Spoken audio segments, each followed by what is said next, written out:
दोस्तों नमस्कार। मजा तो तब है जब हम जलें और दुनिया आग पकड़ ले। यह कुछ ऐसा मिजाज है जिसकी खोज उत्तर प्रदेश में राजनीतिक दल कर रहे हैं। इस बिसात पर एक दिया कुछ ऐसा जलाना चाहते हैं जिसकी रोशनी में समूचा उत्तर प्रदेश और उसकी सियासत जगमगा जाए। जगमगाने का मतलब है वोटों का ध्रुवीकरण हो जाए, क्योंकि ध्रुवीकरण की बिसात पर जातीय समीकरण सियासत साध नहीं सकती है। दलितों की तादाद बहुत ज्यादा है, मुसलमानों की तादाद कहीं ज्यादा है। दोनों मिल जाएं तो भी सियासत क्यों नहीं सधती है। ओबीसी अपने तौर पर 50% होने का दावा करता है, लेकिन वह एकजुट हो नहीं पाता है। उसके साथ किन जातियों का समावेश हो जाए और कौन कौन सी परिस्थितियां किस किस विधानसभा क्षेत्र में साधी जाए जिससे सत्ता मिल जाए, बड़ी दूर की कोटी है ये। इस गोटी को साधना बहुत आसान नहीं है। अखिलेश यादव इस रास्ते निकल पड़े हैं। छोटे छोटे राजनीतिक दलों को साध रहे हैं, ओबीसी को एकजुट कर रहे हैं। लेकिन एक दिए की तलाश क्या बीजेपी कर रही है? उस दिए की अलख या उस दिए की लौ 2013 में मुजफ्फरनगर में जब दिखाई दी थी तो समूचा पश्चिमी उत्तर प्रदेश और उसके साए तले पूरे उत्तर प्रदेश की सियासत का रंग ही बदल गया था। क्या मुजफ्फरनगर नहीं तो कैराना को टटोला जा रहा है? देश के गृह मंत्री, बीजेपी के स्टार प्रचारक अमित शाह आज मुजफ्फरनगर है। मुजफ्फरनगर की एक सीट कैराना भी है। कैराना में घर घर जाकर इस देश के गृह मंत्री ठक ठक कर रहे हैं। इस अंदेशे को टटोलना चाह रहे हैं। एक देश का गृह मंत्री उनके दरवाजे पर आया है, यानी वह सुरक्षा देने को तैयार है। तो फिर असुरक्षित कौन है? इस देश में तो 2014 से बीजेपी की सत्ता है, 2017 से बीजेपी की सत्ता उत्तर प्रदेश में भी है। तो फिर घबराहट किस बात की है? तो क्या वाकई पुरानी घबराहट को सतह पर लाकर कोई ऐसी बिसात बिछाई जा सकती है जहां पर दिए की एक रोशनी वोटों का ध्रुवीकरण कर दे? क्योंकि पन्नों को पलटिएगा तो 2017 के विधानसभा चुनाव से ऐन पहले संसद के पटल पर जब हुकुमदेव सिंह ने पूरा का पूरा वह हिस्सा और कच्चा चिट्ठा रख दिया कि कैराना से 346 परिवारों का पलायन हो गया है, और पलायन के पीछे मुजफ्फरनगर के दंगों की आंच, हिंदू मुस्लिम के रिश्तों की खटास को ही देखा गया। यह अलग मसला है कि उस समय पुलिस ने अपनी जांच की और इस बात का जिक्र भी निकल कर आया कि दरअसल इसके पीछे अपराधी तत्व हैं। यह कानून का मसला है। लेकिन फिर भी सियासत तो साधी जा सकती है, तो सियासत साधी गई। लेकिन उत्तर प्रदेश की मुश्किल सिर्फ इतनी भर नहीं है। हम लोग जिक्र बार बार करते हैं कि कितने खानों में उत्तर प्रदेश को बांटा जा सकता है। कहते हैं कि 15 से 18% अपर कास्ट होगी। इस बात का जिक्र होता है कि ओबीसी की तादाद तकरीबन 45 से 50% तक के बीच होगी। 19-20% मुसलमान होंगे। इतने ही तादाद में तकरीबन दलित होंगे। तो कोई भी हिसाब गुणा भाग करना शुरू कहेगा तो कहेगा कि अच्छा, दलित और मुसलमान मिल जाएं तो फिर सत्ता तो मिल ही जाएगी मायावती को। कोई कहेगा कि मुसलमान अगर अपने तौर पर अखिलेश यादव के साथ यानी यादवों के साथ खड़े हो जाएं और उसमें कुछ ओबीसी का समावेश हो जाए तो भी सत्ता मिल जाएगी। लेकिन उत्तर प्रदेश में इतने बदलाव हुए, खास तौर से परिसीमन के बाद, और जो पूरा दलित वोट बैंक है जो बिखरा हुआ है उत्तर प्रदेश के भीतर में, वह अपने तरीके से सत्ता किसी को दिला नहीं सकता है। शायद इसीलिए एक ध्रुवीकरण की लौ जलाने की कोशिश लगातार होती है, और इसीलिए बार बार दो मुद्दे उभर कर आते हैं कि मंडल चलेगा या फिर कमंडल चलेगा। और इन सब को अगर कट्टर भाषा में समझना चाहें तो सांप्रदायिकता का रोग उत्तर प्रदेश को अपने साथ घसीट लेगा, या फिर जातीय समीकरण में ओबीसी यानी अदर बैकवर्ड क्लास जो है वह एकजुट होकर मुसलमानों को साथ रखकर सियासत को साध सकता है क्या? ये सारे सवाल हैं। इन सवालों के आईने तने 5-6 सवाल निकल कर जरूर आएंगे। लेकिन हमें लगता है कि जब देश के गृह मंत्री कैराना में है और घर घर दरवाजा ठोक कर पूछ रहे हैं, कह रहे हैं आप ठीक है ना, हम हैं ना, और उनका भी जवाब आता है आप आ गए हैं, तो फिर किस बात का डर? तो क्या वाकई 2013 के बाद 2022 में वही परिस्थितियों को जगाने की कोशिश है, या फिर इस दौर में खटास समाज के भीतर में इतनी बढ़ गई है कि ध्रुवीकरण हो जाए और कर दिया जाए, इसकी तैयारी समाज भी करता है क्या? हमें लगता है कुछ बातों पर आज गौर इसलिए कीजिए क्योंकि कैराना तो गृह मंत्री आज पहुंचे हैं। इससे पहले याद कीजिए 8 नवंबर को राज्य के मुख्यमंत्री योगी आदित्यनाथ पहुंचे थे। यानी चुनाव का ऐलान हुआ नहीं था, चुनाव की दस्तक शुरू हो गई थी और वो घर घर दस्तक उस समय भी देने आए थे, और जो घर छोड़कर चले गए थे उनके घरों पर वह भी दस्तक देकर उन्होंने उस वक्त एक ट्वीट किया था। उन्होंने इस ट्वीट में लिखा था कि कैराना में पूर्ववर्ती सरकार में हिंसा के शिकार हुए परिवार अब वापस आ रहे हैं। यह लोग अपने पूर्वजों की भूमि पर रहें, यहां की विरासत को संरक्षण देने और व्यापारिक व औद्योगिक माहौल को बढ़ाने हेतु हर संभव सहयोग करेगी। उसमें था सरकार सहयोग करेगी। अपराधियों के प्रति जीरो टॉलरेंस की नीति निरंतर जारी रहेगी। इन बातों का जिक्र किया गया था और इन परिस्थितियों के जहन में कहीं ना कहीं उस समय जब रिपोर्ट्स आनी शुरू हुई तो सबने कहा कि दरअसल मुजफ्फरनगर के दंगों के साए तले जो 14 जिले आते हैं, और कैराना को अगर आप समझ पा रहे हैं तो इस लिहाज से भी समझिए कि कैराना के इर्द गिर्द, कैराना जो है मुजफ्फरनगर में आता है, उसके ऊपर जो उसके आगे का डिस्ट्रिक्ट है वो सहारनपुर है। मुजफ्फरनगर से सटा हुआ बिजनौर का इलाका है, बिजनौर से सटा हुआ ज्योतिबा फूले है, उससे सटा हुआ मेरठ है, मेरठ से सटा हुआ बागपत है जो ठीक मुजफ्फरनगर के साथ सटा हुआ है, उससे सटा हुआ गाजियाबाद, नोएडा और बुलंदशहर आता है, और दूसरी तरफ जब आप बिजनौर से आगे बढ़ते हैं तो मुरादाबाद और रामपुर तक चले जाते हैं। अब समझिए कि उत्तर प्रदेश के भीतर में अल्पसंख्यकों की मौजूदगी 20% से ज़्यादा और 50% तक की स्थिति में यही पश्चिमी उत्तर प्रदेश है जहां सबसे ज़्यादा रही है। 2012 तक जब हमने उन आंकड़ों को निकालना शुरू किया कि आखिर 2012 तक जब परिसीमन हुआ नहीं था तब कौन सी स्थिति थी, और तब बीजेपी को जीत क्यों नहीं मिलती थी, और तब क्या वोटों के ध्रुवीकरण और सोशल इंजीनियरिंग की तलाश में बीजेपी लगातार भटकती रही। जिस समय परिसीमन हुआ नहीं था उस समय सोशल इंजीनियरिंग की खोज, उस समय बीजेपी के चाणक्य जो हुआ करते थे वो गोविंदाचार्य होते थे, वो लगातार सोशल इंजीनियरिंग की तरफ बढ़ रहे थे। हालांकि आरएसएस उस समय इतनी सक्षम नहीं हुई थी कि वह उस सोशल इंजीनियरिंग के हिस्से में जातीय समीकरण के अनुकूल बीजेपी को सत्ता तक पहुंचा पाए। वो लगातार आरक्षण को लेकर कुछ सवाल खड़ा करती थी, जातियों को लेकर कुछ सवाल था, और आरएसएस की पहचान ऊंची जातियों में ही सिमटी हुई थी। लेकिन परिसीमन से पहले और परिसीमन के बाद का अंतर क्या आया? सबसे बड़ा अंतर यह आया, परिसीमन का मतलब यह समझिए कि परिसीमन से पहले जो अल्पसंख्यक सीटों की संख्या थी वह तकरीबन 130 थी, क्योंकि जहां पर उर्दू मतदाता सूची बनती थी वो 130 सीटों पर बनती थी। उस 130 सीटों को लेकर जब परिसीमन के बाद जब निकल कर आया तो यह सिमट गई 46 सीटों पर। 46 सीटों पर ही अल्पसंख्यक विधानसभा क्षेत्र को माना गया और उर्दू मतदाता सूची इन्हीं 46 सीटों पर बनी। यह तो पहले राउंड की बात थी। इसकी दूसरी स्थिति को यह समझिए, जैसे मुजफ्फरनगर है, मुजफ्फरनगर के भीतर में परिसीमन से पहले 2012 से पहले 9 सीटें थी जो कि सीधे सीधे अल्पसंख्यक सीट के तौर पर जिनकी पहचान थी। परिसीमन के बाद जब चीजें नए तरीके से निर्धारित की गई तो 9 में से 2 ही सीटें आई, उसमें से एक मुजफ्फरनगर और दूसरी कैराना की सीट। कैराना से जो मैसेज निकलेगा वह उस पूरे के पूरे माइनॉरिटी के जो हिस्से हैं, जो प्रभावित हिस्से हैं, उनको अपने दायरे में लेने की वो ताकत रखता है। जब यहां से आवाज निकलेगी तो इसकी गूंज उन तमाम जगहों पर चलती चली जाएगी जहां जहां इससे पहले की परिस्थितियों में ध्रुवीकरण कर पाने की स्थिति में योगी सरकार नहीं आ पाई या बीजेपी नहीं आ पाई। क्योंकि अगर आप ध्यान दीजिए, मुजफ्फरनगर में कांधला, खतौली, जनसठ, मोरना, मुजफ्फरनगर, चरथाबल, बाघहरा, थाना भवन, कैराना, इसमें 2 सीट ऐसी थी जो सुरक्षित भी थी, जनसठ और चरथाबल।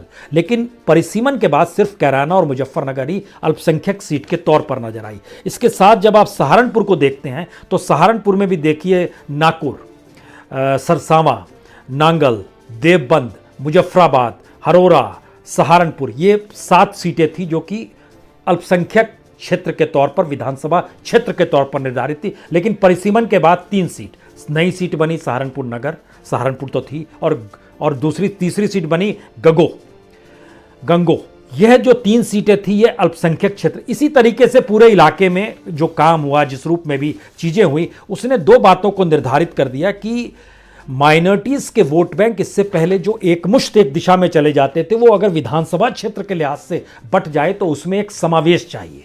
उसमें समावेश सुरक्षित सीटों का चाहिए। और सुरक्षित सीटों का जब आप इतिहास देखेंगे, जो जाहिर है सुरक्षित सीटों का मतलब यहां पर शेड्यूल कास्ट से हम जोड़ रहे हैं, उन सीटों को और मुसलमानों को दोनों मिला दिया जाए तो क्या अगर वाकई दोनों मिल जाती तो बीजेपी सत्ता में नहीं आ पाती। लेकिन परिसीमन के बाद स्थितियां बदली है और इसका भी बिखराव हुआ है। मायावती इसीलिए अपने वोट बैंक को तो बचा पाई, लेकिन सत्ता में कैसे आ पाएगी, इसके लिए 2017 में प्रयोग उनको ब्राह्मणों को लेकर करना पड़ा, उनको साथ लेकर आई। 2012 में भी ब्राह्मणों को लेकर जोर लगातार अखिलेश यादव देते रहे। 2017 में इसको जरूरत नहीं पड़ी और इसने नए तरीके से एक ध्रुवीकरण की लॉ मुजफ्फरनगर से निकल कर आई, जो अब कैराना से खोजी जा रही है। क्योंकि देश के गृह मंत्री, और उससे पहले जो हमने आपसे जिक्र किया कि 8 नवंबर 2021 में योगी आदित्यनाथ वहां पहुंचे थे और उसके बाद जो चीजें हुई, जिस रूप में हुई। अब यहां पर सवाल है कि कैराना के भीतर जो 346 हिंदू परिवारों के पलायन का जिक्र सांसद हुकुम सिंह ने, अब उनकी बेटी लड़ रही है कैराना से, मृयंका सिंह, उन्होंने जो किया था, जब उसकी जांच पुलिस ने अपने तौर पर उस पीरियड में की तो कुछ बातें अनसुलझी सी लगी कि तो पार्लियामेंट में 346 नहीं 250 सीटों का जिक्र हुआ। और उस पीरियड में पुलिस ने अपने तौर पर एक लिस्ट बनाई, टीचर्स कॉलोनी खास तौर से जो था, वहां पर जो आज़ाद चौक था, वहां पर जो दुकानें थी, जो खास तौर से पानीपत खटीमा मार्ग है, उसकी जो रिपोर्ट पुलिस ने अपने तौर पर बनाई, इस बात को बताया कि अपराधियों का बोलबाला यहां पर जरूर था, जिसके डर और भय से चीजें बिखर रही थी। यानी एक मैसेज इसमें से निकलता है कि कानून व्यवस्था को लेकर जो आरोप अखिलेश सरकार पर लग रहे थे, वह कैराना के मद्देनजर हिंदू मुस्लिम के दायरे में नहीं थे, वह कानून के दायरे में थे। पुलिस ने अपनी रिपोर्ट में इस बात का जिक्र भी किया। और जब हम आपसे जिक्र कर रहे हैं कि 2013 के 27 अगस्त को जनसठ की कोतवाली में कवाल कांड हुआ था, कवाल गांव में डबल मर्डर हो गया था। उसके बाद 7 सितंबर 2013 को जो नंगला मंदौड़ में जो महापंचायत थी, उसमें हर पॉलिटिकल पार्टी के लीडर थे, कांग्रेस के थे, बीएसपी के थे, समाजवादी पार्टी के थे, बीजेपी, सारे नेताओं की वहां मौजूदगी थी। जिस महापंचायत के बाद चीजें बिखरनी शुरू हो गई और बड़ी तादाद में लोगों को मौत भी नजर आई। लेकिन बहरहाल लौटिए दोबारा, मुसलमानों की परिस्थिति उत्तर प्रदेश में बहुसंख्य होने के बाद उन्हें खामोश कर चुकी है, हाशिए पर ढकेल चुकी है। क्योंकि परिसीमन से पहले की परिस्थिति में आप जाते हैं तो 2012 से पहले 2007 का चुनाव, 2007 का मतलब यह है कि अभी हम मानकर चल रहे हैं कि परिसीमन से पहले 130 सीटें थी मुस्लिम अल्पसंख्यकों को लेकर। बीजेपी 25 सीट पर जीतती है, समाजवादी पार्टी 26 सीट पर जीतती है और बीएसपी 59 सीट पर जीतती है। 2007 में वो सत्ता में आती है। उन्हीं जगहों पर 43 सीटों पर 2002 में, जब मुलायम सरकार 2003 में आ गई थी, 2002 में मायावती समर्थन लेकर आई थी बीजेपी के, उन सीटों की परिस्थिति देखिए। 2002 में 32 सीटों पर बीजेपी जीतती है, 43 सीटों पर समाजवादी पार्टी जीतती है, 24 सीटों पर बीएसपी जीतती है। यह समीकरण उससे पुराना चले जाइएगा, अगर आपके जहन में कहीं अयोध्या के आंदोलन का जिक्र हो, बाबरी मस्जिद का जिक्र आ रहा हो, तो 91 में चले जाइए। उस दौर में आंदोलन इतना तीखा हो गया कि इन अल्पसंख्यकों की सीटों में से 76 सीटों पर 91 में कब्जा कर लिया था बीजेपी ने। यह अपने आप में एक ऐसी परिस्थिति थी जिसको लेकर वो पहला प्रयोग था राजनीतिक तौर पर, और 93 में 69 सीटों पर कब्जा किया, जो सबसे ज्यादा है। अब आप जरा समझने की कोशिश कीजिए कि वह कौन सी लॉ है जो वोटों का ध्रुवीकरण कर देती है और एक साथ एकमुश्त एक पक्ष में चली जाती है। तो जातियों को क्यों साधे, ध्रुवीकरण की उस लॉ को क्यों ना पकड़ा जाए, यह एक पहली समझ है। हमें लगता है यहां एक दूसरी चीज भी डेवलप करनी चाहिए कि इस बात का जिक्र बार बार होता है, तो क्या वाकई सुरक्षित सीटें जो दलितों के लिए सुरक्षित है, वहां पर क्या होते आया है। इसको भी परखना इसलिए आसान है क्योंकि जैसे आप पश्चिमांचल में लीजिए, पश्चिमांचल में 100 कुल मिला के 136 सीटें हैं, उसमें से 23 सीट सुरक्षित है। लेकिन ध्यान दीजिए, उस 23 में से 21 सीटों पर पिछली बार बीजेपी ने कब्जा कर लिया। तो क्या यह माना जाए दलितों के वोट बैंक में सेंध लगा ली? यकीनन लगा ली। और वो शिफ्ट हुए थे, तो क्या इस बार शिफ्ट नहीं होंगे, वो मायावती के साथ आएंगे? यह भी एक सवाल है।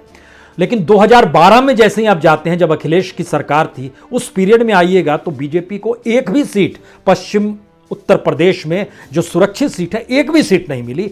समाजवादी पार्टी को 11 सीट जरूर मिली, आरएलडी को 3 सीट जरूर मिली, कांग्रेस को 2 सीट जरूर मिली, बीएसपी को 7 सीट मिली।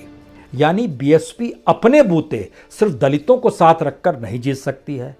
जो परिसीमन के बाद बिखराव हो गया है, उसमें अगर उसके साथ मुसलमान भी आ जाएं तो भी सत्ता नहीं मिलती है।